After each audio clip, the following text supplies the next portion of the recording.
नमस्कार अमरावती।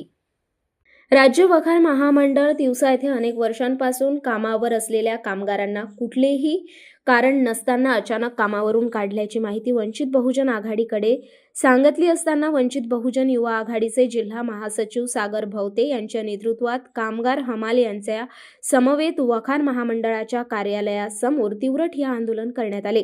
गेल्या 10 वर्षांपासून वखार महामंडळात हमाल म्हणून काम करणाऱ्या कामगारांनी अधिकाऱ्यांना कमिशन देण्यास नकार दिल्याने त्यांना कामावरून काढण्यात आले होते। आज महामंडळाच्या कार्यालयासमोर ठिय्या आंदोलन करण्यात आल्याने दोन्ही मागण्या मान्य करण्यात आल्या आहे।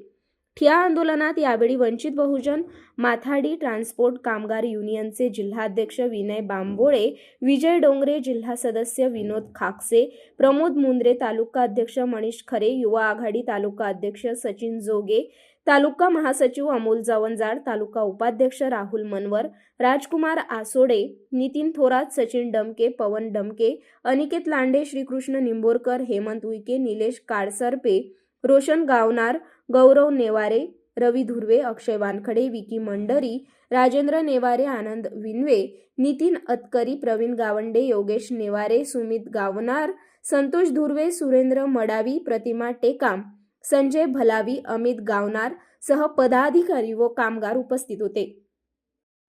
आज राज्य वखार महामंडळ तिवसा येथील कार्यालयाच्या समोर वंचित बहुजन आघाडीच्या वतीने ठिय्या आंदोलन करण्यात आलेलं होतं। वखार महामंडळामध्ये सातत्यानं कामगारांवर जो अन्याय होत होता त्या अन्यायाच्या विरोधात कामगारांनी वंचित बहुजन आघाडीकडे न्यायासाठी धाव घेतली। वंचित बहुजन आघाडीने त्यांच्या अन्यायाची दखल घेत आज रोजी दिवसभर या गोदामासमोर कार्यालयासमोर ठिय्या आंदोलन करून दोन्ही मागण्या साठा अधिकारी यांच्याकडून मान्य करून घेतलेल्या आहेत। आज रोजी दोन्ही मागण्या, पहिली मागणी कामगारांना पूर्ववत करण्यात यावं, 9 रुपये कट्ट्याप्रमाणे मोबदला देण्यात यावा, हे दोन्ही मागण्या त्यांनी मान्य केल्या आहेत। आणि यानंतर सुद्धा कामगारांवर जर कुठलाही इथे अन्याय होताना दिसला तर वंचित बहुजन आघाडी त्यांच्या पाठीशी कायम उभी असेल एवढं मी सांगतो।